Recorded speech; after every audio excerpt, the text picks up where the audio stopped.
새벽 5시, 어김없이 눈이 떠집니다. 잠들기 전까지만 해도 내일은 좀 더 늦게 일어나야지 생각했는데 몸은 이미 오랜 습관대로 움직입니다. 옆에서 잠든 남편의 고른 숨소리가 들리고 창밖에서는 아직 새들도 깨어나지 않은 고요한 시간입니다. 사랑하는 성도 여러분, 이런 아침을 맞이하시는 분들 많으시지요?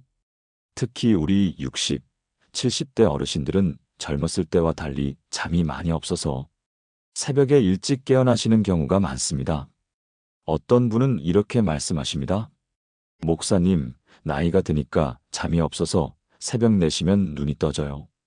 그럼 침대에서 뒤척이며 이런저런 생각만 하게 되는데 자꾸 걱정만 늘어나요. 또 어떤 분은 이런 고백을 하십니다. 아침에 일어나면 몸이 여기저기 아프고 어제보다 더 늙은 것 같은 기분이 들어요. 오늘도 또 하루를 버텨야 하나 이런 생각이 먼저 들어요. 정말 많은 어르신들이 이런 마음으로 아침을 시작하고 계십니다. 자녀들은 다 독립해서 집은 텅 빈 것 같고 젊었을 때처럼 바쁘게 움직일 일도 없으니 시간은 길고 몸은 예전 같지 않으니 걱정은 늘어만 갑니다. 은퇴하고 나니 사회적인 역할도 없어진 것 같고 경제적으로도 연금과 적금 이자로만 살아가야 하니 미래가 불안하기도 합니다. 병원에 가면 또래 친구들이 하나둘씩 아픈 소식을 들려주고 때로는 먼저 세상을 떠나는 소식을 듣게 되어 마음이 무거워집니다. 특히 요즘 같은 시대에는 물가는 계속 오르는데 수입은 정해져 있어서 경제적 부담도 커지고 젊은 세대들과의 문화적 차이도 점점 벌어져서 소외감을 느끼기 쉽습니다.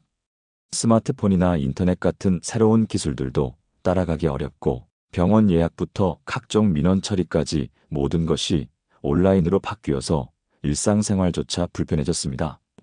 손자, 손녀들과는 대화가 통하지 않는 것 같고 자녀들도 바빠서 자주 만나기 어렵고 오랜 친구들마저 하나둘씩 건강이 나빠지거나 멀어져 가니 외로움이 깊어만 갑니다. 이런 현실 속에서 아침에 눈을 뜨는 것이 때로는 부담스럽고 두렵게 느껴질 수 있습니다. 오늘도 또 무슨 일이 생길까? 병원에서 안 좋은 소식을 듣는 건 아닐까? 자녀들에게 또 무슨 부담을 끼치게 될까? 이런 걱정들이 아침마다 마음을 무겁게 만듭니다. 하지만 사랑하는 성도 여러분, 오늘 제가 여러분께 전해드리는 하나님의 말씀을 통해 여러분의 아침이 완전히 달라질 것입니다. 하나님께서는 우리의 이런 마음을 다 아시고 특별히 인생의 황혼기를 보내고 있는 우리에게 놀라운 은혜와 평안을 주실 방법을 준비해 두셨습니다. 바로 아침에 눈을 뜨는 그 순간부터 성령님과 함께하는 3가지 기도입니다. 이 기도들은 단순해 보이지만 여러분의 하루를 완전히 바꿔놓을 놀라운 능력이 있습니다. 수많은 어르신들이 이 기도를 통해 평안하고 기쁜 아침을 맞이하게 되었고 나이가 들어가는 것을 두려워하지 않고 오히려 하나님께서 주시는 새로운 은혜를 기대하며 살아가게 되었습니다. 한 70세 권사님께서 이런 간증을 해주셨습니다. 목사님, 저는 이 기도를 배운 후로 아침이 이렇게 아름다운 시간인 줄 몰랐어요. 예전에는 눈을 뜨면 또 하루가 시작되는구나 하며 한숨부터 나왔는데 지금은 오늘도 하나님께서 새로운 은혜를 준비해 두셨구나 하는 기대감으로 하루를 시작해요. 어떻습니까? 여러분도 이런 은혜를 경험해보고 싶지 않으십니까? 그럼 지금부터 함께 이 귀한 말씀을 나누어 보겠습니다. 첫 번째로 아침에 눈을 뜨는 순간 가장 먼저 드려야 하는 기도는 바로 오늘도 살게 하신 감사의 기도입니다. 주님, 오늘 아침도 제게 생명을 주시고 눈을 뜰 수 있게 해주셔서 감사합니다. 이렇게 간단하지만 진실한 감사의 고백부터 시작하는 것입니다. 혹시 이런 생각이 드시지 않나요? 나이가 이렇게 들었는데 뭘 감사하지?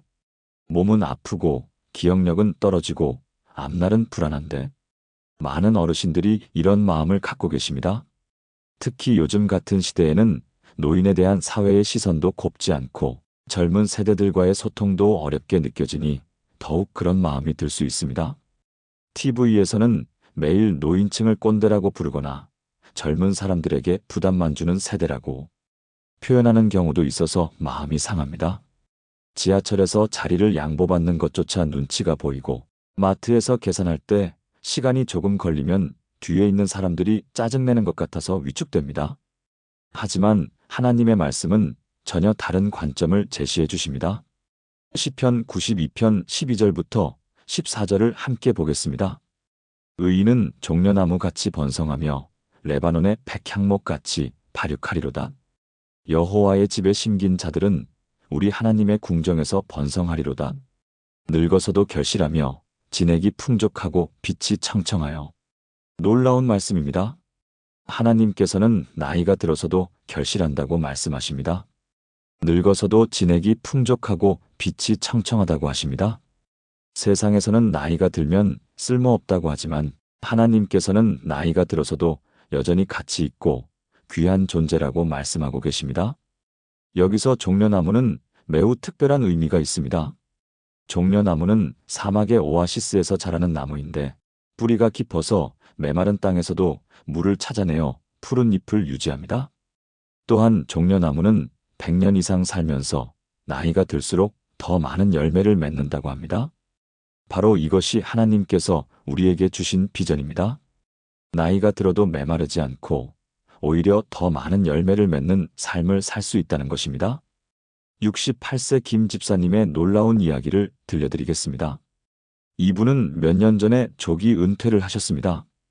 회사에서 명예퇴직을 권유받았을 때 처음에는 서운하고 속상했습니다. 아직 일할 수 있는데 왜 나를 내보내지? 라는 생각이 들었고 집에만 있게 되니 무력감과 우울감이 찾아왔습니다.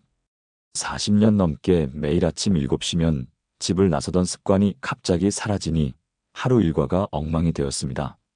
아침에 눈을 뜨면 할 일도 없고 갈 곳도 없으니 하루가 너무 길게 느껴졌습니다. 아내와 함께 있는 시간이 많아지니 오히려 서로 부딪히는 일도 늘어났고 용돈도 줄어드니 위축된 마음이 들었습니다. 친구들을 만나도 화제는 온통 질병 이야기나 경제 걱정뿐이었고 골프를 치려고 해도 비용이 부담스러워서 자주 갈 수도 없었습니다. 무엇보다 사회적으로 필요한 사람이 아니라는 느낌이 들어서 자존감이 많이 떨어졌습니다. 나는 이제 정말 쓸모없는 사람이 된 건가? 이런 생각들이 자꾸 머릿속을 맴돌았습니다. 그러던 어느 날 새벽 기도회에서 목사님이 이런 말씀을 전해주셨습니다. 하나님께서는 우리 인생의 모든 계절을 다 계획하셨습니다. 봄에는 봄의 역할이, 여름에는 여름의 역할이, 가을에는 가을의 역할이 있듯이 인생의 가을과 겨울에도 하나님께서 주신 특별한 역할이 있습니다. 젊을 때는 열심히 일해서 가정을 이루고 자녀를 키우는 것이 사명이었다면 나이가 든 지금은 그동안 쌓은 지혜와 경험을 다른 사람들에게 나누어 주는 것이 새로운 사명입니다. 그 말씀이 마음에 깊이 와 닿았습니다. 아, 내가 지금까지 살아온 것이 헛된 것이 아니구나. 이제는 내가 겪은 경험들을 다른 사람들에게 도움이 되도록 나누어 줄 때구나. 그날부터 이 집사님은 아침마다 이런 기도를 드리기 시작했습니다.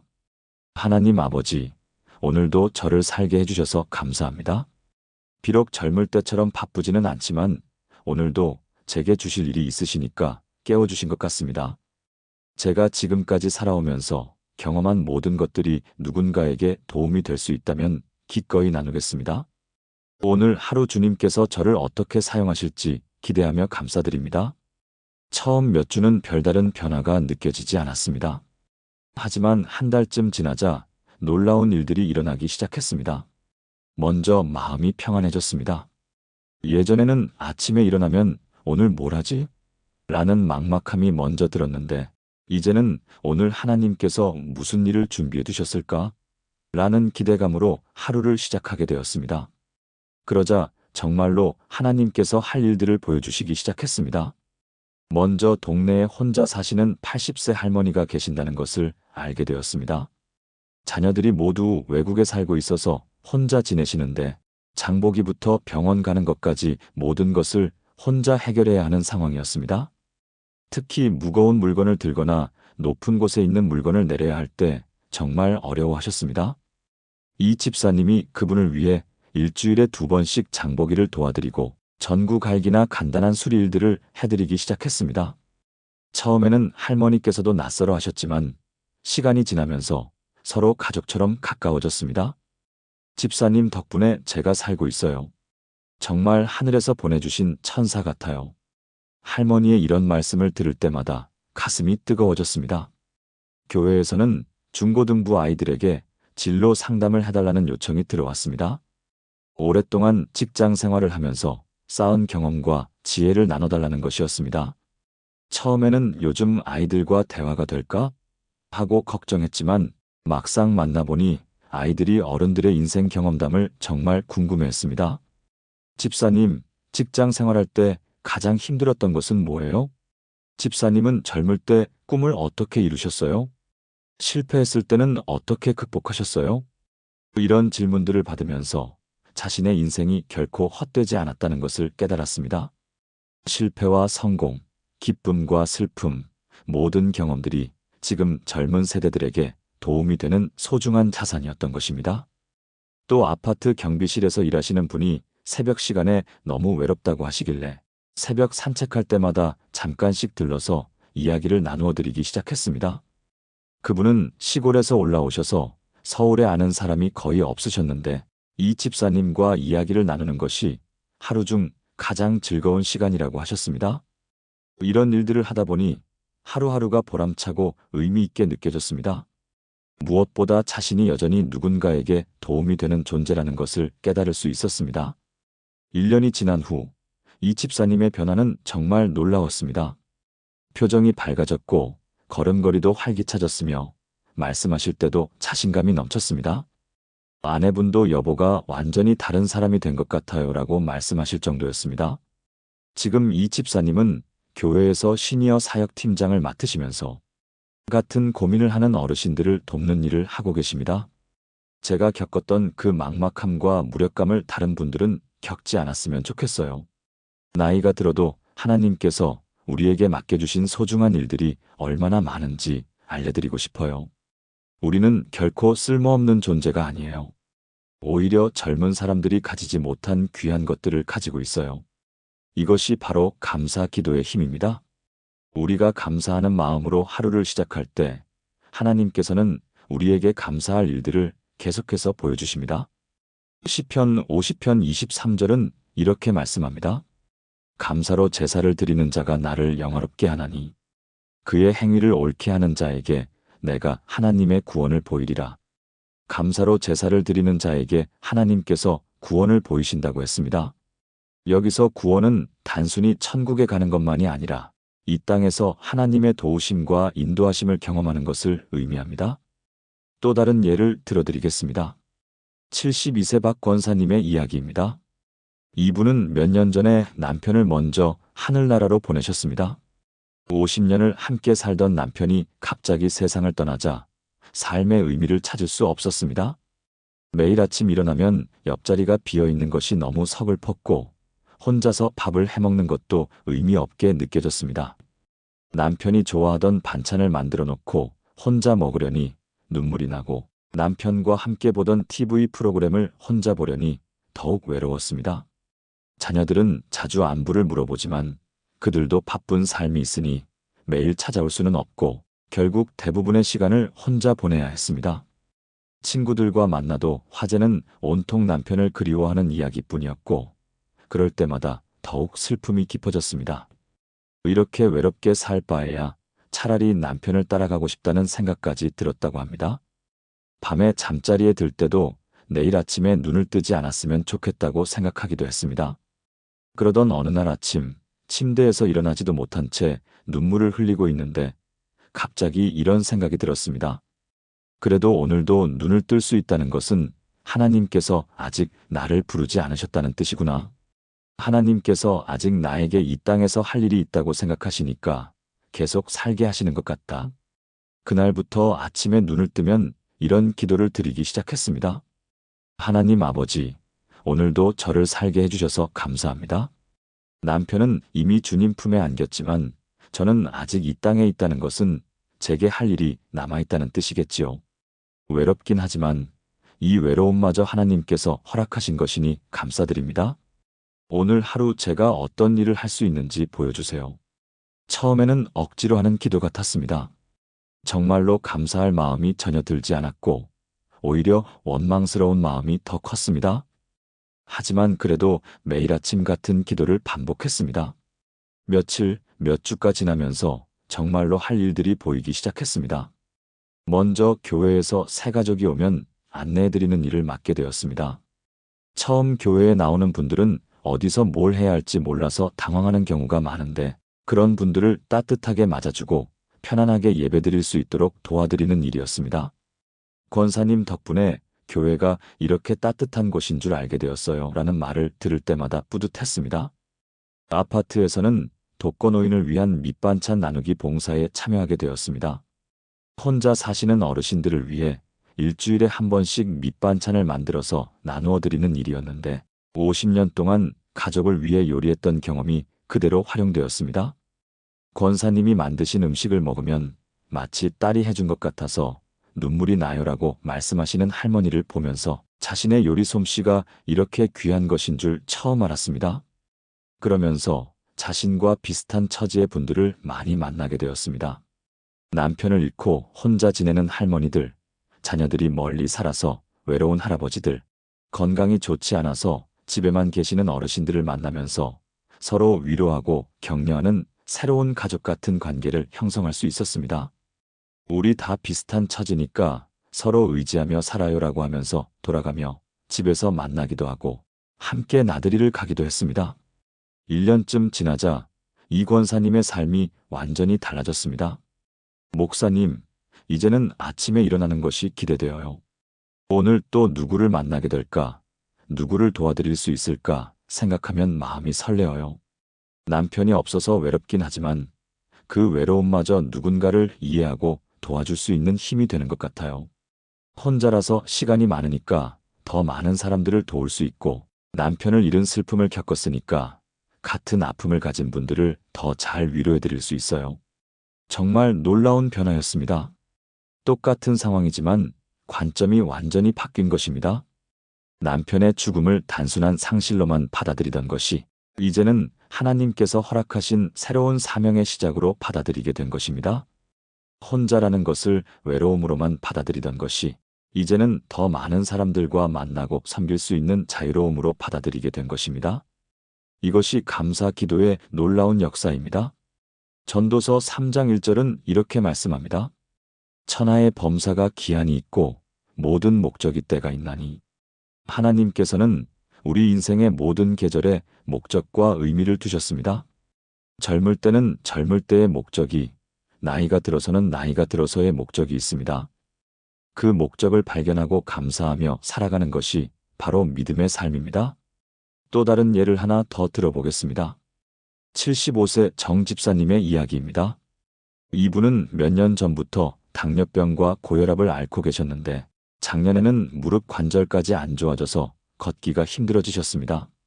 젊을 때는 등산도 즐기고 여행도 자주 다니셨는데 이제는 집 앞 마트에 가는 것조차 부담스러워졌습니다. 계단을 오르내릴 때마다 무릎이 아파서 아이고 소리가 절로 나고 약을 하루에 여러 번 먹어야 하는 것도 스트레스였습니다. 병원비도 한 달에 10만 원이 넘게 나와서 경제적 부담도 컸고 무엇보다 내가 이제 정말 늙었구나라는 생각이 들어서 우울했습니다.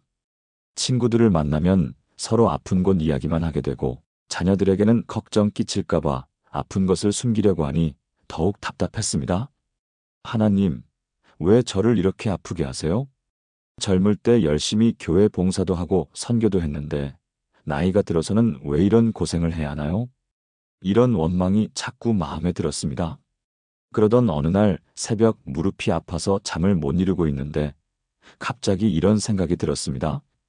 그래도 오늘도 숨을 쉬고 있고 눈도 보이고 귀도 들린다. 아프긴 해도 아직 혼자서 생활할 수 있다. 이것만으로도 얼마나 감사한 일인가? 그날부터 아침에 일어나면 아픈 곳에 집중하지 말고 건강한 곳부터 생각해 보기로 했습니다. 하나님 아버지, 오늘도 저를 살게 해주셔서 감사합니다.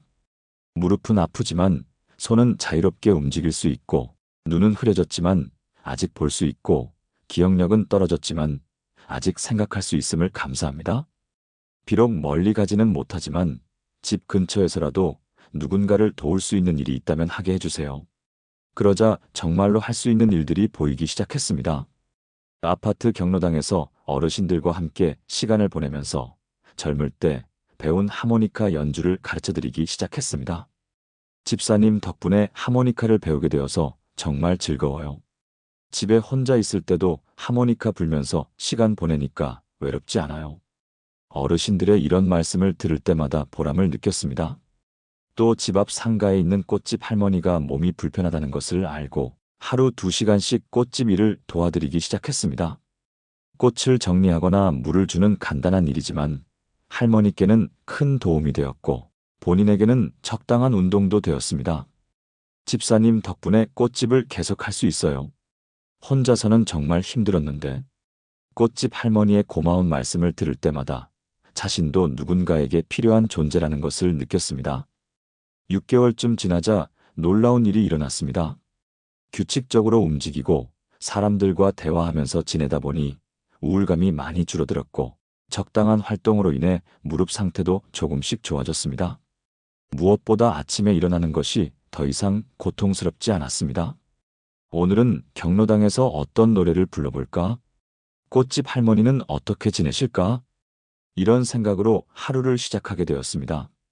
병은 여전히 있지만 병에 매이지 않고 살 수 있게 된 것입니다.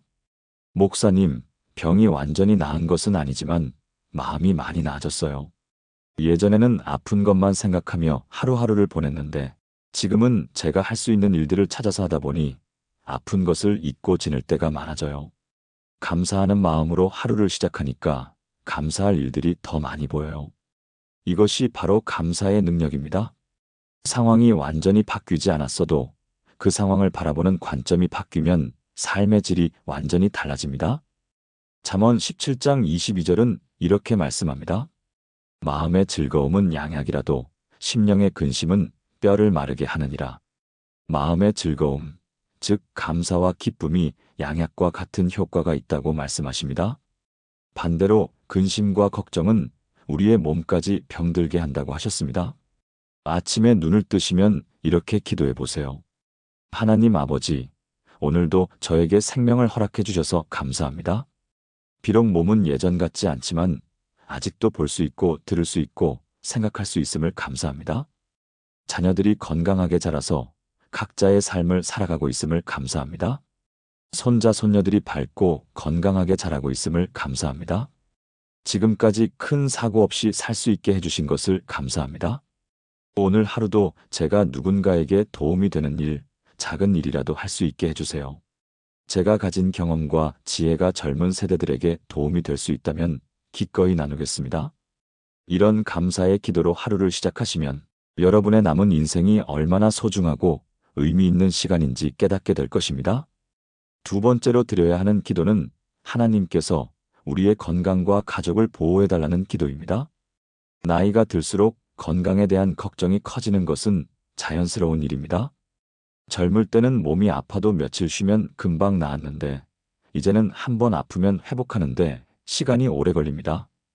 병원에 가면 이곳저곳 검사를 받아야 하고 약도 여러 가지를 먹어야 합니다. 혈압약, 당뇨약, 관절약, 소화제까지 하루에 먹어야 할 약이 한 움큼이 됩니다. 또한 우리만의 문제가 아니라 자녀들과 손자, 손녀들의 건강과 안전도 걱정이 됩니다. 특히 요즘 같은 세상에는 여러 가지 위험 요소들이 많아서 가족들이 무사히 하루를 보내는 것만으로도 감사한 일입니다. 코로나19 같은 전염병부터 교통사고, 화재, 각종 범죄까지 뉴스에서 들리는 소식들은 하나같이 불안하기만 합니다. 시편 121편 1절부터 8절을 함께 읽어보겠습니다. 내가 산을 향하여 눈을 들리라. 나의 도움이 어디서 올까? 나의 도움이 천지를 지으신 여호와에게서로다. 여호와께서 너로 실족하지 않게 하시며 너를 지키시는 이가 졸지 아니하시리로다. 이스라엘을 지키시는 이는 졸지도 아니하고 주무시지도 아니하시리로다. 여호와는 너를 지키시는 이시라. 여호와께서 내 우편에서 내 그늘이 되시나니 낮에 해가 너를 상하게 하지 아니하며 밤의 달도 너를 해하지 아니하리로다. 여호와께서 너를 지켜 모든 환난을 면하게 하시며 또 내 영혼을 지키시리로다. 여호와께서 너의 출입을 지금부터 영원까지 지키시리로다. 얼마나 확실하고 든든한 약속입니까? 하나님께서는 우리를 지키시는 분이시고 졸지도 주무시지도 않으시면서 24시간 우리를 보호하신다고 약속하셨습니다. 모든 환난에서 지켜주시고 우리의 출입을 영원까지 지키신다고 하셨습니다. 여기서 출입을 지키신다는 것은 우리가 집에서 나갈 때와 들어올 때, 즉 모든 일상생활을 보호해 주신다는 의미입니다. 하지만 현실적으로는 여러 가지 걱정이 들 수 있습니다. 그래도 나이가 들수록 몸이 약해지는 건 어쩔 수 없잖아요. 요즘 세상이 너무 험해서 자녀들 걱정이 끊이질 않아요. 병원비도 많이 들고 혹시 큰 병에 걸리면 어떻게 하죠? 손자, 손녀들이 학교에서 사고라도 나면 어쩌죠? 이런 걱정들은 우리 나이대에서는 당연한 것들입니다. 특히 요즘은 젊은 사람들도 갑자기 쓰러지는 경우가 많다는 뉴스를 자주 보게 되어서 더욱 불안합니다. 하지만 이런 걱정 속에서도 우리에게는 전능하신 하나님이 계십니다. 74세 이 권사님의 놀라운 경험을 나눠드리겠습니다. 이분은 몇 년 전에 당뇨병 진단을 받으셨습니다. 처음 진단을 받았을 때는 정말 절망적이었습니다. 주변에서 당뇨병으로 고생하는 분들을 많이 봤기 때문에 앞으로 어떻게 살아야 할지 막막했습니다. 혈당 관리를 위해 음식을 가려 먹어야 하고 평생 약을 먹어야 하고 합병증이 올까봐 항상 걱정해야 한다는 것이 너무 부담스러웠습니다. 무엇보다 자녀들에게 부담이 될까봐 말하지도 못하고 혼자 속으로만 끙끙 앓았습니다. 당뇨병 관리에 대한 정보를 찾아보면서도 실명할 수 있다. 신장 기능이 나빠질 수 있다. 혈관이 막힐 수 있다는 무서운 이야기들만 나와서 더욱 두려웠습니다. 밤에 잠자리에 들 때마다 내일 아침에 혹시 저혈당으로 쓰러지는 건 아닐까? 혈당이 갑자기 올라가서 응급실에 가게 되는 건 아닐까? 이런 걱정으로 잠을 제대로 이루지 못했습니다. 그러던 어느 날 아침, 평소보다 컨디션이 더 안 좋아서 일어나기가 힘들었습니다. 혈당을 재보니 조금 높게 나와서 이제 정말 끝인가라는 생각이 들면서 눈물이 나왔습니다.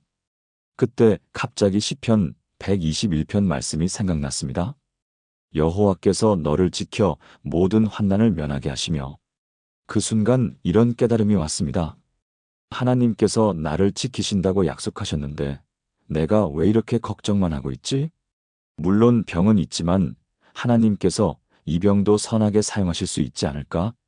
그날부터 매일 아침 이런 기도를 드리기 시작했습니다. 하나님 아버지, 오늘도 저의 건강을 지켜주세요. 당뇨병이 있지만 주님께서 이 병까지도 선하게 사용하실 줄 믿습니다. 제가 할 수 있는 관리는 최선을 다해서 하겠습니다만 최종적으로는 주님께서 저를 지켜주실 줄 믿습니다. 이 병을 통해서도 하나님의 영광이 드러나게 해주세요. 그리고 우리 자녀들과 손주들도 오늘 하루 안전하게 보호해 주세요. 그러자 놀라운 일들이 일어나기 시작했습니다. 먼저 당뇨병에 대한 두려움이 많이 줄어들었습니다. 병원에서 정기 검진을 받을 때마다 의사 선생님이 잘 관리되고 있다고 말씀해 주셨고 혈당 수치도 안정적으로 유지되었습니다. 약을 규칙적으로 먹고 음식을 조절하면서 오히려 전반적인 건강 상태가 젊을 때보다 좋아졌습니다. 더 놀라운 것은 이 질병을 통해서 건강에 대해 더 많이 알게 되고 같은 질병을 앓고 있는 분들을 도울 수 있게 되었다는 것입니다. 교회에서 당뇨병 환우 모임을 만들어서 정보도 나누고 서로 격려하는 일을 하게 되었습니다. 권사님 덕분에 당뇨병 관리하는 방법을 제대로 배웠어요. 혼자였다면 정말 힘들었을 텐데 같은 병을 앓고 있는 분들의 이런 말씀을 들을 때마다 하나님께서 이 병을 통해서도 자신을 사용하고 계시다는 것을 느꼈습니다. 한 번은 정말 놀라운 일이 있었습니다. 어느 날 아침 혈당을 재는데 평소보다 많이 높게 나왔습니다. 보통 같으면 당황해서 어쩔 줄 몰랐겠지만 그날은 먼저 기도를 드렸습니다. 하나님, 혈당이 높게 나왔지만 주님께서 저를 지키실 줄 믿습니다. 어떻게 해야 할지 지혜를 주세요. 그러고 나서 평소보다 물을 많이 마시고 가벼운 운동을 했는데 2시간 후에 다시 재어보니 정상 범위로 내려와 있었습니다. 그때 깨달았습니다. 하나님께서 주신 지혜와 의학 지식을 잘 활용하면 충분히 관리할 수 있는 병이라는 것을 말입니다.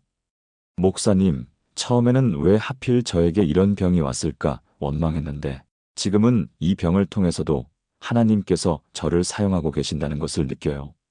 같은 병으로 고생하는 분들에게 희망을 주고 올바른 관리 방법을 알려드릴 수 있어서 보람 있어요. 무엇보다 건강에 대해 더 깊이 생각하게 되었고 하루하루를 더 소중히 여기게 되었어요. 또 다른 예를 들어보겠습니다. 67세 김 집사님의 이야기입니다. 이분은 서울에 사시는데 자녀들은 모두 지방에서 살고 있습니다. 큰아들은 부산에서 회사를 다니고 있고 딸은 대구에서 남편과 함께 작은 사업을 하고 있어서 자주 만나기 어려운 상황입니다. 특히 코로나19가 시작되고 나서는 몇 달 동안 자녀들을 전혀 만나지 못했습니다. 전화로는 괜찮다, 조심하고 있다고 하지만 정말 안전한지 확신할 수 없어서 밤잠을 설치는 날이 많았습니다. 뉴스에서는 매일 확진자 소식을 전하고 특히 어르신들이 위험하다는 이야기를 들으니 자녀들이 더욱 걱정되었습니다. 큰아들은 회사에서 대중교통을 이용해서 출퇴근해야 하고 딸은 사업 때문에 많은 사람들을 만나야 하는 상황이어서 더욱 불안했습니다. 손자, 손녀들도 학교에 가야 하는데 학교에서 집단 감염이라도 일어나면 어쩌나 하는 걱정으로 하루하루가 고통스러웠습니다. 전화를 걸어서 조심해라, 마스크 꼭 써라는 말을 반복하다 보니 자녀들도 부담스러워하는 것 같아서 더욱 답답했습니다. 그러던 중 교회에서 가족을 위한 보호 기도의 중요성에 대한 말씀을 들었습니다. 목사님께서 하나님께서는 우리가 기도로 맡겨드리는 가족들을 특별히 보호하신다. 어머니의 기도는 시간과 공간을 뛰어넘어 자녀들을 보호하는 가장 강력한 방패가 된다고 말씀해 주셨습니다. 그날부터 매일 아침 자녀들 이름을 하나하나 부르며 이런 기도를 드리기 시작했습니다. 하나님 아버지, 오늘도 부산에 있는 우리 큰아들 민수를 지켜주세요. 지하철을 탈 때도 사무실에서 일할 때도 사람들과 만날 때도 안전하게 보호해 주시고 코로나19에도 걸리지 않게 해주세요. 대구에 있는 우리 딸 영희와 사위, 그리고 손주들도 건강하게 지켜주세요. 사업하면서 많은 사람들을 만나야 하는데 모든 접촉에서 안전하게 지켜주시고 손주들도 학교에서 건강하게 생활할 수 있게 해주세요. 제가 직접 곁에서 돌봐드릴 수는 없지만 하나님께서 저보다 더 좋은 아버지가 되어서 돌봐주세요. 이런 기도를 드리기 시작한 후로 마음이 많이 평안해졌습니다. 물론 걱정이 완전히 없어진 것은 아니지만 전에처럼 밤새 뒤척이지는 않게 되었습니다. 내가 걱정한다고 해서 자녀들이 더 안전해지는 것은 아니다. 하지만 기도하면 하나님께서 정말로 보호해 주신다는 믿음이 생겼습니다. 그리고 정말로 가족들이 건강하게 지낼 수 있었습니다. 코로나19가 심각했던 시기에도 가족 중에 아무도 확진되지 않았고 큰 사고나 질병 없이 무사히 지낼 수 있었습니다.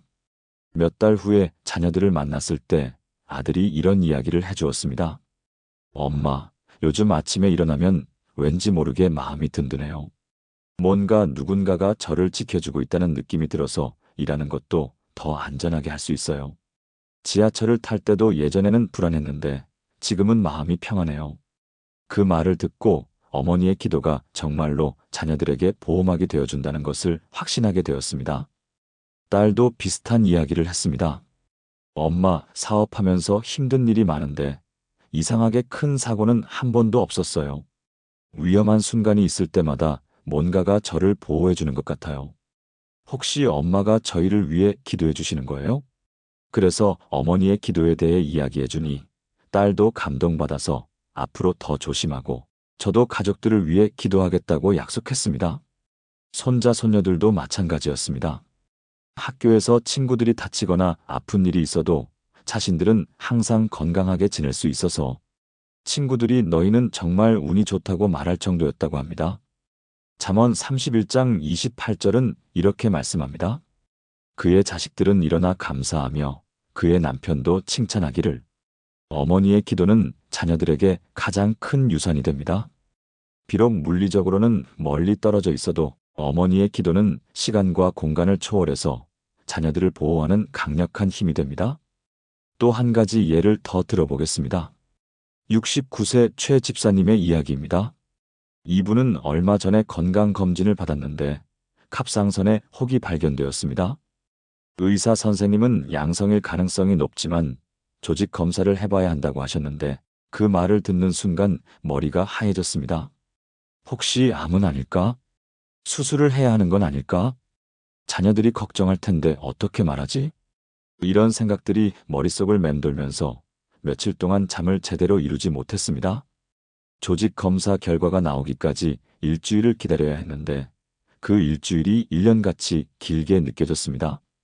인터넷에서 갑상선암에 대한 정보를 찾아보다가 오히려 더 불안해지고 주변에서 암에 걸렸던 분들 이야기를 들을 때마다 가슴이 철렁했습니다. 그러던 어느 날 새벽 불안해서 잠을 못 이루고 있는데 갑자기 이런 마음이 들었습니다. 내가 이렇게 걱정한다고 해서 결과가 바뀌는 것은 아니다. 하나님께 맡기고 평안한 마음으로 기다려보자. 그날부터 매일 아침 이런 기도를 드리기 시작했습니다. 하나님 아버지, 제 몸의 건강을 주님께 맡겨드립니다. 갑상선에 혹이 발견되었지만 이것도 주님의 허락하심 안에서 된 일임을 믿습니다. 양성이든 악성이든 주님께서 가장 좋은 길로 인도해 주실 줄 믿습니다. 제가 두려워하지 않고 평안한 마음으로 결과를 기다릴 수 있게 해주세요. 만약 치료가 필요하다면 좋은 의사를 만나게 해주시고 치료 과정도 순조롭게 진행되게 해주세요. 이런 기도를 드리기 시작하자 마음이 많이 평안해졌습니다. 결과가 어떻게 나오든 하나님께서 함께 하실 것이라는 믿음이 생겼습니다. 일주일 후 결과를 들으러 병원에 갔을 때도 전에처럼 떨리지 않았습니다. 다행히 양성이라는 결과가 나왔지만 그보다 더 중요한 것은 그 과정을 통해 하나님께 대한 믿음이 더 깊어졌다는 것이었습니다. 목사님, 그 일주일 동안 정말 많은 것을 배웠어요. 건강한 것도 감사한 일이지만 아픈 것조차 하나님께서 허락하신 것이라면 그것도 받아들일 수 있다는 믿음을 갖게 되었어요. 무엇보다 걱정하며 시간을 보내는 것보다 기도하며 평안한 마음으로 기다리는 것이 얼마나 중요한지 깨달았어요. 요즘은 세상이 점점 더 복잡하고 위험해지고 있습니다.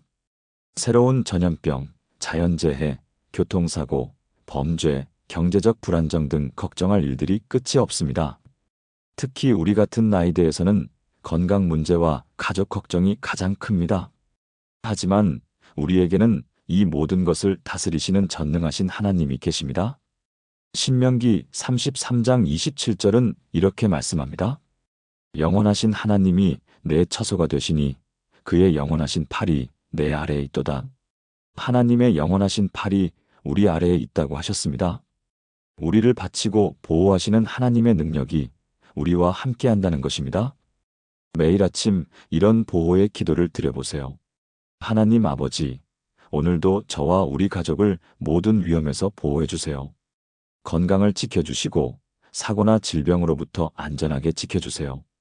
특히 나이가 들어서 몸이 약해진 저를 더욱 돌봐주시고 자녀들과 손주들도 어디에 있든지 주님의 보호하심이 함께하게 해주세요. 우리가 나갈 때와 들어올 때, 일할 때와 쉴 때 모든 순간을 주님께서 지켜주세요. 혹시 아픈 일이 생기더라도 좋은 치료를 받을 수 있게 해주시고 가족들이 서로 돌보며 이겨낼 수 있게 해주세요. 우리의 건강이 주님께로부터 온다는 것을 항상 기억하며 감사하는 마음으로 살게 해주세요. 이런 보호의 기도를 드리고 하루를 시작하시면 어떤 상황에서도 두렵지 않고 평안한 마음으로 살아갈 수 있을 것입니다. 세 번째로 가장 중요한 기도는 바로 하나님께 지혜와 평안을 구하는 기도입니다. 나이가 들수록 우리는 많은 결정을 내려야 합니다. 건강 관리를 어떻게 할 것인지, 자녀들과의 관계를 어떻게 유지할 것인지, 경제적인 문제는 어떻게 해결할 것인지, 남은 인생을 어떻게 의미 있게 보낼 것인지 등등 중요한 선택들이 계속 찾아옵니다. 젊을 때는 경험이 부족해서 실수를 했다면 나이가 들어서는 경험은 많지만 체력과 기억력이 예전 같지 않아서 판단력이 흐려질 수 있습니다. 또한 급변하는 세상의 흐름을 따라가기 어려워서 어떤 것이 옳은 선택인지 확신하기 어려운 경우도 많습니다. 스마트폰 하나 사는 것도 어떤 기종을 선택해야 할지 모르겠고, 은행에서 새로 나온 금융 상품을 권할 때도 정말 좋은 것인지 판단하기 어렵습니다. 자녀들이 이사를 하는 게 좋겠다거나 요양원을 알아보자고 할 때도 어떤 것이 진정 나을지 혼란스럽습니다. 그래서 우리에게는 하나님께서 주시는 참된 지혜와 마음의 평안이 절대적으로 필요합니다. 야고보서 1장 5절을 보겠습니다. 너희 중에 누구든지 지혜가 부족하거든 모든 사람에게 후히 주시고 꾸짖지 아니하시는 하나님께 구하라 그리하면 주시리라. 하나님께서는 지혜가 부족한 우리에게 후히 주시겠다고 약속하셨습니다. 꾸짖지 아니하시고 기꺼이 주시겠다고 하셨습니다. 여기서 후히 주신다는 것은 아낌없이 넉넉하게 주신다는 의미입니다. 우리가 하나님께 지혜를 구하면 우리가 생각하는 것보다 훨씬 더 좋은 답을 주신다는 것입니다. 또한 빌립보서 4장 6절과 7절은 이렇게 말씀합니다. 아무것도 염려하지 말고 다만 모든 일에 기도와 간구로 너희 구할 것을 감사함으로 하나님께 아뢰라. 그리하면 모든 지각에 뛰어난 하나님의 평강이 그리스도 예수 안에서 너희 마음과 생각을 지키시리라. 염려하지 말고 기도로 아뢰면 하나님의 평강이 우리 마음과 생각을 지키신다고 약속하셨습니다. 여기서 모든 지각에 뛰어난 평강이라는 것은 우리가 이해할 수 없을 정도로 놀라운 평안을 의미합니다.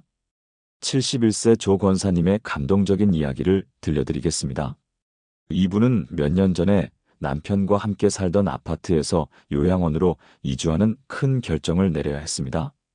남편이 치매 초기 진단을 받으면서 혼자서는 돌보기 어려운 상황이 되었기 때문입니다. 처음에는 증상이 가벼워서 깜빡깜빡하는 정도였는데 점점 심해져서 길을 잃어버리거나 가스레인지를 켜놓고 잊어버리는 일이 생기기 시작했습니다. 자녀들은 요양원에 모시는 것이 좋겠다고 했지만 50년 넘게 함께 살던 남편을 남의 손에 맡긴다는 것이 마음으로는 받아들이기 어려웠습니다. 내가 남편을 끝까지 돌봐야 하는 것 아닌가? 요양원에 보내면 사람들이 뭐라고 할까? 남편이 낯선 곳에서 더 외로워하지 않을까? 이런 생각들로 마음이 복잡했습니다. 하지만 집에서 계속 돌보자니 본인의 건강도 감당하기 어려운 상태였습니다. 밤에 남편이 배회하시는 것을 막으려다 보니 잠을 제대로 잘 수가 없었고 24시간 눈을 떼지 못하는 상황이 몇 달 계속되니 몸과 마음이 모두 지쳐갔습니다. 한 번은 잠깐 졸고 있는 사이에 남편이 집을 나가셔서 온 동네를 찾아 헤맨 일도 있었습니다. 다행히 경찰의 도움으로 무사히 찾을 수 있었지만 그 이후로는 더욱 불안해서 화장실 갈 때도 마음 놓을 수가 없었습니다. 어떻게 하는 것이 남편을 위해서도 저를 위해서도 좋은 일일까요? 이런 고민이 깊어질수록 밤잠을 설치는 날이 많아졌습니다. 자녀들과 상의해도 각자 입장이 달라서 더욱 혼란스러웠습니다. 큰아들은 엄마 건강도 생각해야 한다며 요양원을 권했고 딸은 아버지가 집에서 편하게 계시는 게 좋을 것 같다며 재택 돌봄을 주장했습니다. 그러던 어느 날 아침 기도 중에 이런 마음이 들었습니다. 내 힘으로 판단하지 말고 하나님께 지혜를 구해보자. 하나님께서는 남편을 나보다 더 사랑하시니까 가장 좋은 길을 알려주실 것이다. 그날부터 매일 아침 이런 기도를 드리기 시작했습니다.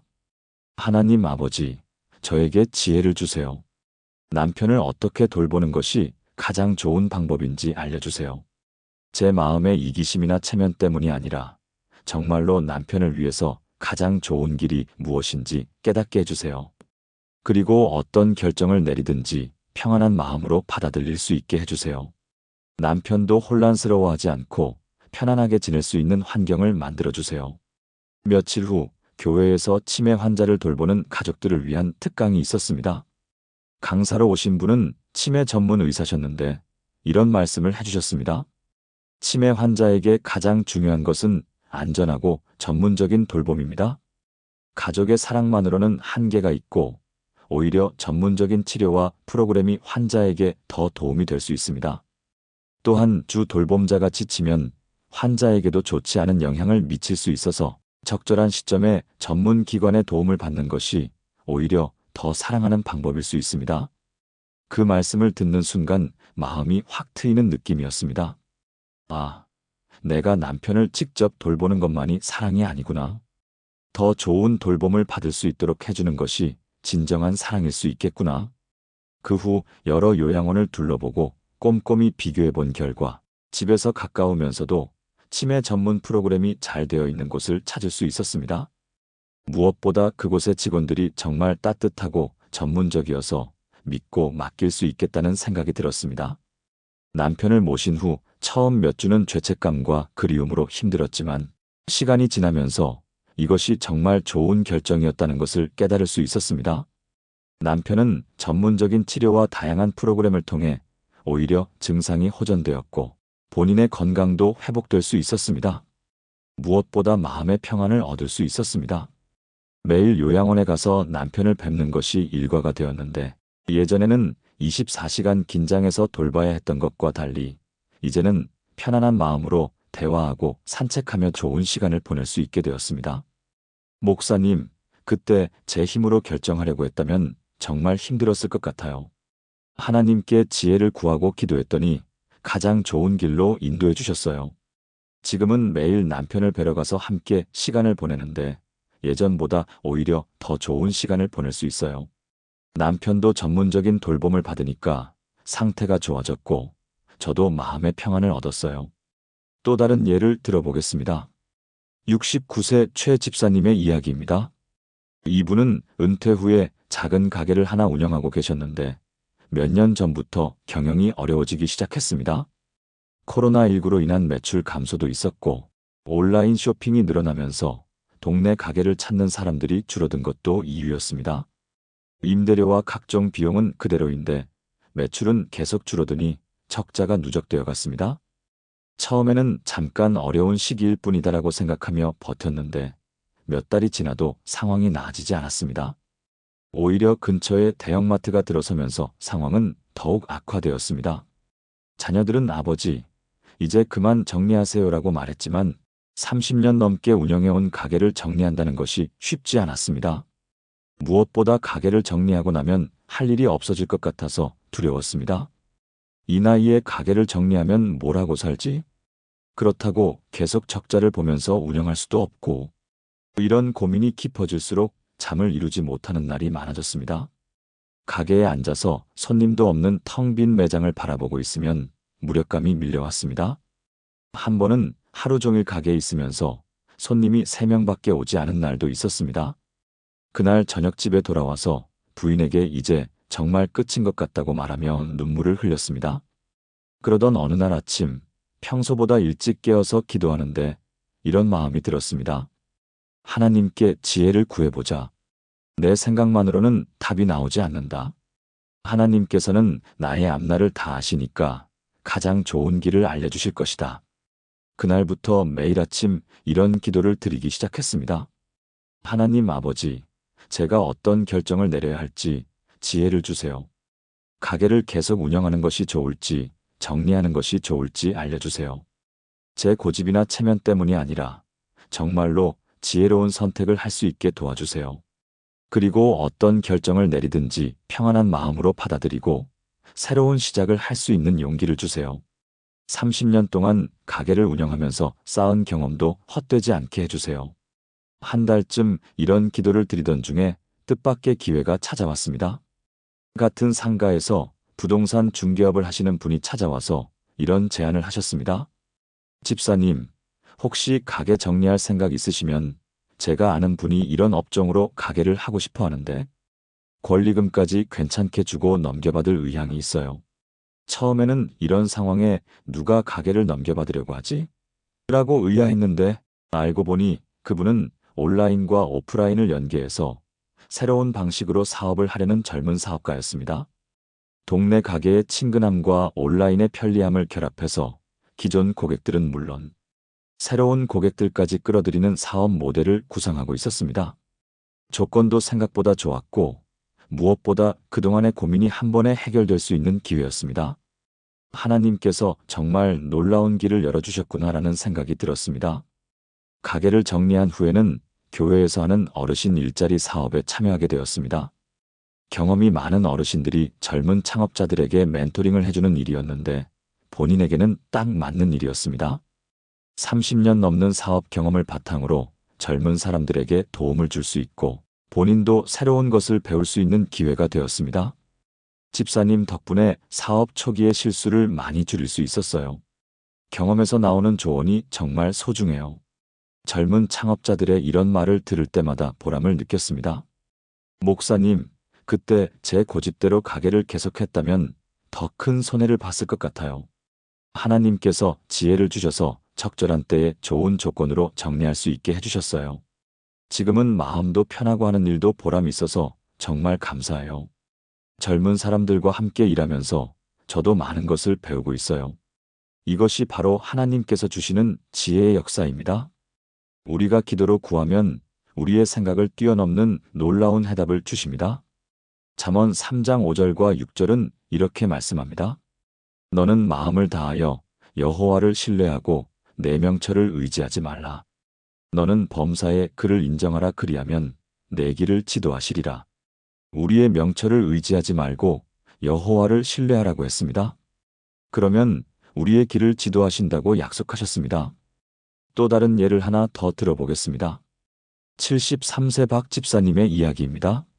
이분은 얼마 전에 건강상의 이유로 운전을 그만두게 되었습니다. 시력이 나빠지고 반사신경이 떨어져서 안전을 위해 면허증을 반납한 것입니다. 40년 넘게 운전을 해오던 분이어서 처음에는 정말 큰 충격이었습니다. 병원에 가려면 택시를 타야 하고 장을 보러 가려면 자녀들에게 부탁하거나 배달을 시켜야 했습니다. 무엇보다 자유롭게 어디든 갈 수 있었던 것이 갑자기 제약이 생기니 답답했습니다. 이제 정말 늙었구나라는 생각에 우울감도 찾아왔습니다.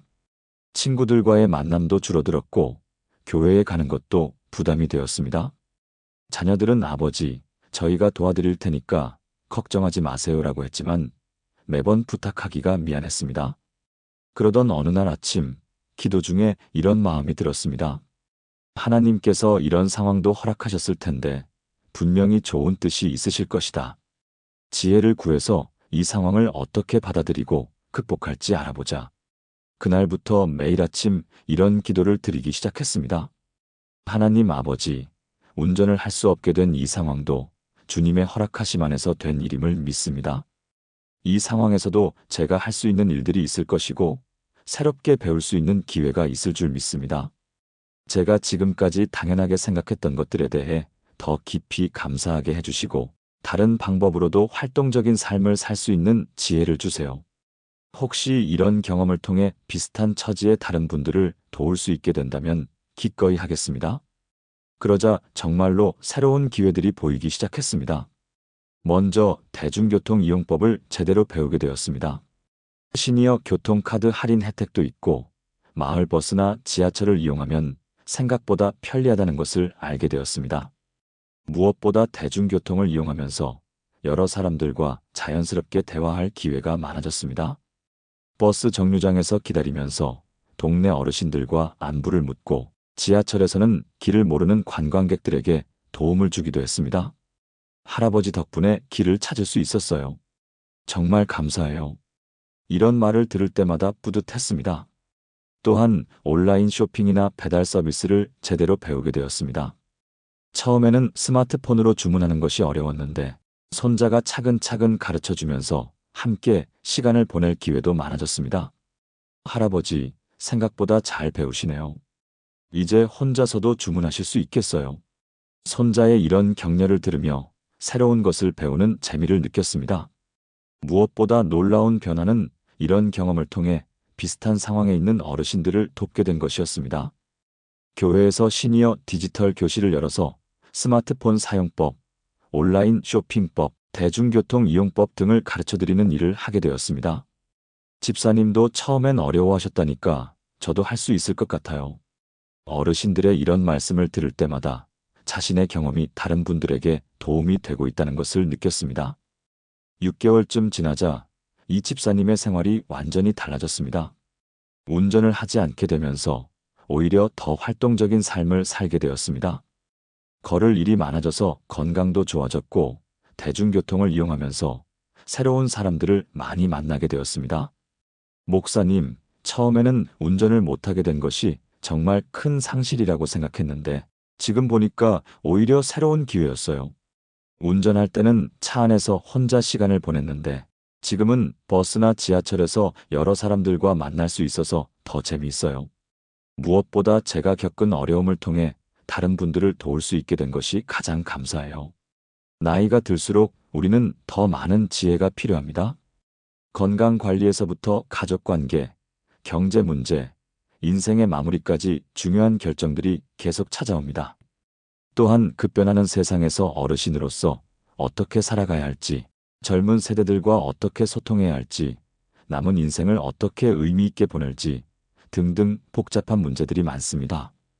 그때마다 우리의 경험과 지식만으로는 한계가 있습니다.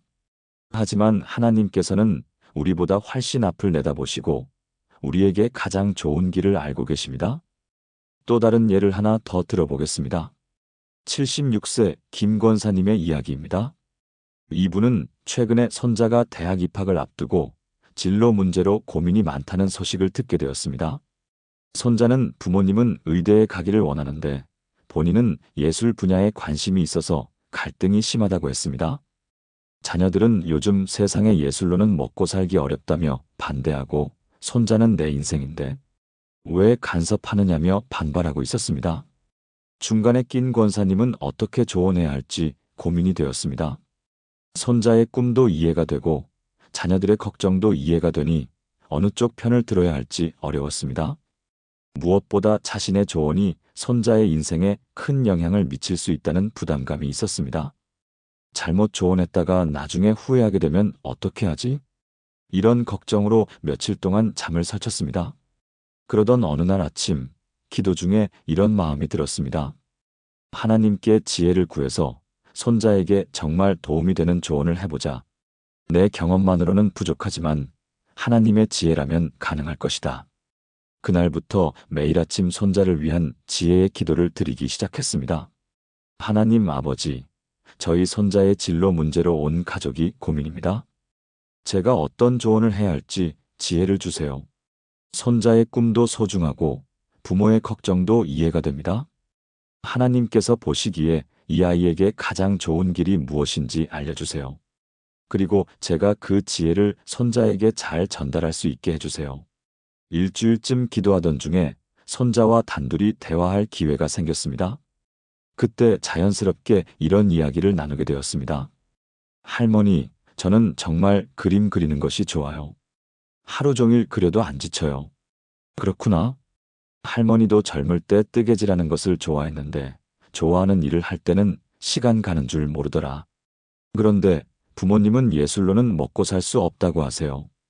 그때 갑자기 이런 지혜가 떠올랐습니다. 그럼 이렇게 생각해보면 어떨까? 너가 정말 그림을 좋아한다면 그림과 관련된 다양한 분야들을 알아보는 거야.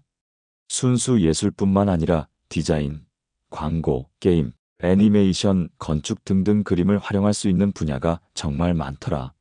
의대에 가는 것도 좋지만 너가 좋아하는 것을 살릴 수 있는 분야에서 전문가가 되는 것도 충분히 가치 있는 일이야. 손자의 눈이 반짝였습니다. 할머니, 그런 분야들이 있어요? 그럼 할머니가 인터넷으로 찾아봤는데 요즘은 그런 분야가 정말 많더라. 한번 부모님과 함께 자세히 알아보면 어떨까? 그 대화 이후 집안 분위기가 많이 바뀌었습니다. 자녀들도 단순히 반대만 할 것이 아니라 손자의 재능을 살릴 수 있는 현실적인 방법들을 함께 찾아보기 시작했습니다. 결국 손자는 디자인 분야로 진로를 정하게 되었고 가족 모두가 그 결정을 지지하게 되었습니다. 몇 달 후 손자가 권사님께 이런 말을 했습니다. 할머니, 그때 할머니 말씀이 아니었다면 계속 싸우기만 했을 것 같아요. 할머니가 중간에서 지혜롭게 중재해 주셔서 우리 가족이 함께 해결책을 찾을 수 있었어요. 목사님, 그때 제가 성급하게 어느 한쪽 편을 들었다면 큰 문제가 되었을 것 같아요. 하나님께 지혜를 구하고 기도했더니 가족 모두가 받아들일 수 있는 좋은 방향을 제시할 수 있었어요. 손자도 좋아하는 일을 할 수 있게 되었고 자녀들도 안심할 수 있게 되었어요. 이것이 바로 하나님께서 주시는 지혜의 놀라운 역사입니다. 복잡하고 어려운 문제라도 하나님의 지혜로 풀어가면 모든 사람이 만족할 수 있는 해답을 찾을 수 있습니다. 잠언 27장 9절은 이렇게 말씀합니다. 기름과 향이 마음을 즐겁게 하거니와 친구의 충성된 권고가 마음을 달게 하느니라. 우리 어르신들의 지혜로운 조언은 젊은 세대들에게 큰 도움이 됩니다. 하지만 그 지혜는 우리의 경험에만 의존할 것이 아니라 하나님께로부터 와야 합니다. 또한 지혜만큼이나 중요한 것이 마음의 평안입니다. 나이가 들수록 걱정거리가 많아집니다. 건강 걱정, 경제적 걱정, 가족 걱정, 미래에 대한 불안감 등등 끝이 없습니다. 하지만 이 모든 걱정들이 우리의 마음을 짓누를 때 하나님께서 주시는 평안이 우리를 지켜줍니다. 78세 이 집사님의 경험담을 들려드리겠습니다. 이분은 얼마 전에 경제적으로 큰 손실을 입게 되었습니다. 오랫동안 믿고 맡겼던 지인의 사업이 부도가 나면서 투자한 돈을 모두 잃게 된 것입니다.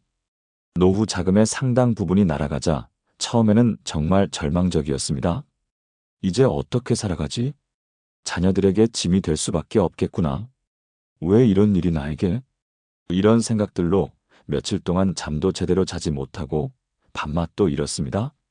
자녀들에게 말하기도 민망해서 혼자 끙끙 앓고 있었는데 스트레스로 인해 혈압까지 올라갔습니다. 그러던 어느 날 새벽 잠을 이루지 못하고 뒤척이다가 문득 이런 생각이 들었습니다. 그동안 하나님께서 나를 먹이시고 입히시고 지켜주셨는데 앞으로도 그러하지 않으실까? 그날부터 매일 아침 이런 기도를 드리기 시작했습니다. 하나님 아버지, 큰 손실을 입게 되어 마음이 불안합니다. 하지만 지금까지 저를 지키시고 돌봐주신 하나님을 믿습니다. 돈은 잃었지만 건강과 가족은 여전히 제게 있습니다. 이 상황에서도 평안한 마음을 주시고 앞으로 어떻게 살아가야 할지 지혜를 주세요. 걱정과 불안 대신 하나님을 의지하는 마음을 주세요. 처음에는 여전히 불안한 마음이 컸지만 매일 같은 기도를 반복하면서 점점 마음이 평안해지기 시작했습니다. 한 달쯤 지나자 놀라운 일이 일어났습니다. 자녀들이 그동안 부모님께 받은 것이 많다면서 매달 생활비를 보내주겠다고 제안한 것입니다. 아버지, 저희가 이만큼 클 수 있었던 것은 아버지 덕분이에요. 이제 저희가 아버지를 돌봐드릴 차례죠. 또한 교회에서 청소 봉사를 하던 것이 유급으로 바뀌면서 작은 수입이 생기게 되었습니다. 무엇보다 돈에 대한 욕심과 걱정이 많이 줄어들어서 마음이 한결 가벼워졌습니다. 목사님, 그 일을 겪으면서 깨달은 것이 있어요.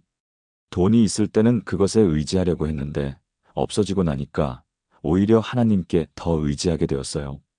물론 경제적으로는 어려워졌지만 마음은 오히려 더 평안해졌어요. 자녀들의 효심도 더 깊이 느끼게 되었고 정말 소중한 것이 무엇인지 알게 되었어요. 마태복음 6장 26절은 이렇게 말씀합니다.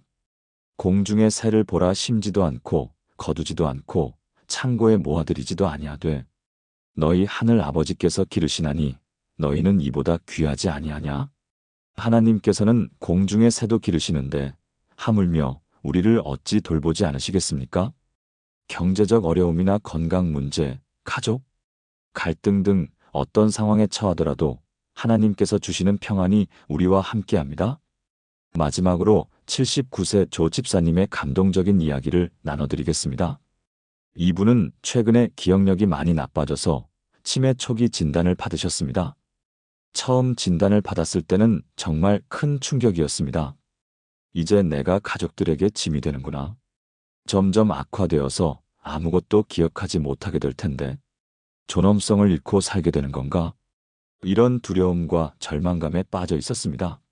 하지만 가족들과 교회 성도들의 도움으로 이 상황도 하나님의 허락하심 안에서 일어난 일임을 받아들이게 되었습니다. 매일 아침 이런 기도를 드리기 시작했습니다. 하나님 아버지, 기억력이 나빠지고 있지만 주님을 사랑하는 마음만은 변하지 않게 해주세요. 가족들과 주변 사람들에게 부담이 되더라도 그들이 저를 통해 사랑을 배우고 성장할 수 있는 기회가 된다면 감사합니다. 남은 기억이 있을 동안 더 많이 사랑하고 더 많이 감사할 수 있게 해주세요. 놀랍게도 이런 기도를 드리면서부터 마음에 큰 평안이 임했습니다. 기억력은 나빠지고 있지만 하나님을 향한 사랑과 가족에 대한 사랑만큼은 더욱 깊어지는 것을 느꼈습니다. 목사님, 예전에는 기억하지 못하는 것이 부끄럽고 미안했는데 지금은 오히려 더 순수한 마음으로 살 수 있는 것 같아요. 복잡한 생각들이 사라지니까 단순하게 사랑하고 감사할 수 있어요. 가족들도 저를 돌보면서 더 깊은 사랑을 배우는 것 같고, 교회 성도들도 더 많이 관심을 가져주세요. 이것이 바로 하나님께서 주시는 평안의 능력입니다. 어떤 어려운 상황에서도, 심지어 질병이나 노화의 과정에서도 하나님의 평안이 우리와 함께합니다. 빌립보서 4장 7절의 말씀처럼 모든 지각에 뛰어난 하나님의 평강이 그리스도 예수 안에서 우리 마음과 생각을 지키시는 것입니다. 매일 아침 이런 지혜와 평안을 구하는 기도를 드려보세요. 하나님 아버지, 오늘도 저에게 지혜를 주세요. 나이가 들어서 판단력이 예전 같지 않지만 주님의 지혜로 올바른 선택을 할 수 있게 도와주세요. 건강 관리부터 가족 관계, 경제 문제, 모든 일에서 주님의 뜻을 깨닫고 순종할 수 있게 해주세요.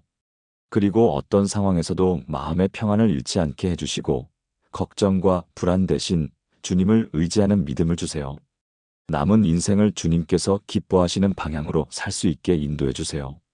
제가 지금까지 살아오면서 쌓은 경험과 지혜가 젊은 세대들에게 도움이 될 수 있다면 기꺼이 나누겠습니다. 주님의 이름으로 기도합니다. 이런 지혜와 평안을 구하는 기도를 드리고, 하루를 시작하시면 어떤 어려운 결정 앞에서도 확신을 가지고 올바른 선택을 할 수 있을 것입니다. 사랑하는 성도 여러분, 지금까지 우리가 아침에 눈을 뜨는 순간, 성령님께 반드시 드려야 하는 3가지 기도에 대해 함께 나누었습니다. 이 3가지 기도를 통해 우리의 아침이, 그리고 하루 전체가 어떻게 변화될 수 있는지 보셨습니다. 첫 번째는 오늘도 살게 하신 감사의 기도였습니다. 나이가 들어도 하나님께서는 우리에게 여전히 의미 있는 삶을 살 수 있는 기회를 주고 계십니다.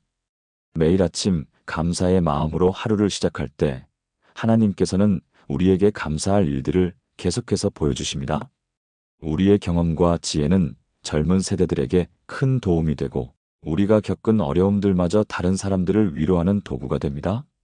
시편 92편 14절의 말씀처럼 늙어서도 결실하며 진액이 풍족하고 빛이 청청한 삶을 살 수 있습니다. 두 번째는 건강과 가족을 보호해달라는 기도였습니다. 우리의 걱정과 염려보다 훨씬 크신 하나님께서 우리와 우리 가족을 모든 위험에서 지켜주십니다. 특히 어머니의 기도, 할머니의 기도는 자녀들과 손자, 손녀들에게 가장 강력한 보호막이 됩니다. 시공간을 초월해서 우리가 사랑하는 가족들을 지켜주시는 하나님의 능력을 믿고 매일 기도할 때 정말로 놀라운 보호하심을 경험하게 됩니다. 시편 121편 8절의 약속처럼 여호와께서 우리의 출입을 지금부터 영원까지 지키시는 것입니다. 세 번째는 지혜와 평안을 구하는 기도였습니다. 인생의 중요한 선택들 앞에서 우리의 판단만으로는 한계가 있지만 하나님께서 주시는 지혜는 우리를 가장 좋은 길로 인도해 주십니다. 또한 어떤 어려운 상황에서도 하나님의 평안이 우리 마음을 지켜주십니다. 경제적 어려움, 건강 문제, 가족 갈등, 심지어 노화와 질병의 과정에서도 하나님께서 주시는 평안은 우리와 함께합니다. 야고보서 1장 5절의 약속처럼 하나님께서는 지혜가 부족한 우리에게 후히 주시고 꾸짖지 아니하시는 분이십니다. 이 3가지 기도는 단순해 보이지만 우리의 삶을 완전히 변화시킬 수 있는 놀라운 능력이 있습니다. 60, 70대의 삶이 결코 끝이 아니라 새로운 시작이 될 수 있고, 나이가 들어가는 것을 두려워할 것이 아니라 하나님께서 주시는 새로운 은혜를 기대하며 살아갈 수 있습니다. 우리는 단순히 나이 든 사람이 아니라 하나님께서 특별한 목적을 위해 이 시대에 보내신 소중한 사명자들입니다. 젊은 세대들에게는 우리의 경험과 지혜가 필요하고, 같은 연배의 분들에게는 우리의 위로와 격려가 필요합니다. 하나님께서는 우리의 남은 인생을 통해서도 놀라운 일들을 행하기를 원하십니다. 여러분의 아침이 더 이상 막막하고 두려운 시간이 아니라 하나님과의 아름다운 만남의 시간이 되기를 간절히 축원합니다. 매일 새벽에 눈을 뜨는 그 순간부터 성령님과 동행하는 하루가 되시기를 바랍니다. 감사의 기도로 하루를 시작하고, 보호의 기도로 평안을 얻고, 지혜의 기도로 올바른 길을 걸어가시기를 축복합니다. 오늘부터 매일 아침 이 3가지 기도로 하루를 시작해 보세요. 하나님 아버지, 오늘도 저를 살게 해주셔서 감사합니다. 하나님 아버지, 오늘도 저와 우리 가족을 지켜주세요. 하나님 아버지, 오늘도 저에게 지혜와 평안을 주세요. 이 간단하지만 능력 있는 기도들로 시작하는 아침이 여러분의 하루를 얼마나 아름답고 의미 있게 만들어줄지 기대해 보세요. 분명히 여러분의 남은 인생이 하나님의 은혜와 축복으로 가득한 시간이 될 것입니다. 우리 모두 하나님께서 주신 소중한 시간들을 감사함과 기쁨으로 채워가며 다음 세대들에게 아름다운 믿음의 유산을 남기는 복된 어르신들이 되시기를 축원합니다. 하나님께서 여러분과 여러분의 가정에 건강과 평안과 기쁨을 충만히 부어주시기를 간절히 기도합니다. 사랑하는 성도 여러분, 오늘 말씀이 여러분의 마음에 깊이 와 닿았다면 좋아요 버튼을 눌러주시고 더 많은 분들이 이 은혜로운 말씀을 함께 나눌 수 있도록 구독과 공유도 부탁드립니다. 특히 여러분과 같은 연배의 어르신들께서 이 영상을 보실 수 있도록 가족들과 교회 성도들, 그리고 주변의 믿음의 동역자들에게도 널리 나눠주시면 더욱 감사하겠습니다. 댓글로는 여러분이 아침마다 드리고 계신 기도의 제목이나 오늘 말씀을 들으신 소감을 나눠주세요. 혹시 오늘부터 이 3가지 기도로 아침을 시작하겠습니다라고 다짐해 주시는 분들이 계시다면 그 결심이 끝까지 지켜질 수 있도록 특별한 축복의 기도를 드리겠습니다. 또한 건강이나 가족 문제, 경제적 어려움 등으로 특별한 기도가 필요하신 분들은 댓글로 간단히 남겨주세요. 구체적인 개인정보는 밝히지 마시고 건강 문제로 기도 부탁드립니다. 가족 관계로 기도 부탁드립니다. 이런 식으로 남겨주시면 됩니다. 함께 기도하며 하나님의 은혜가 임하기를 간구하겠습니다. 그리고 다음 영상에서는 저녁에 잠들기 전 반드시 드려야 하는 3가지 기도에 대해 나누어 보겠습니다. 아침 기도와 함께 저녁 기도까지 완성하시면 여러분의 하루 전체가 처음부터 끝까지 하나님의 은혜 안에서 평안하고 기쁘게 흘러갈 것입니다.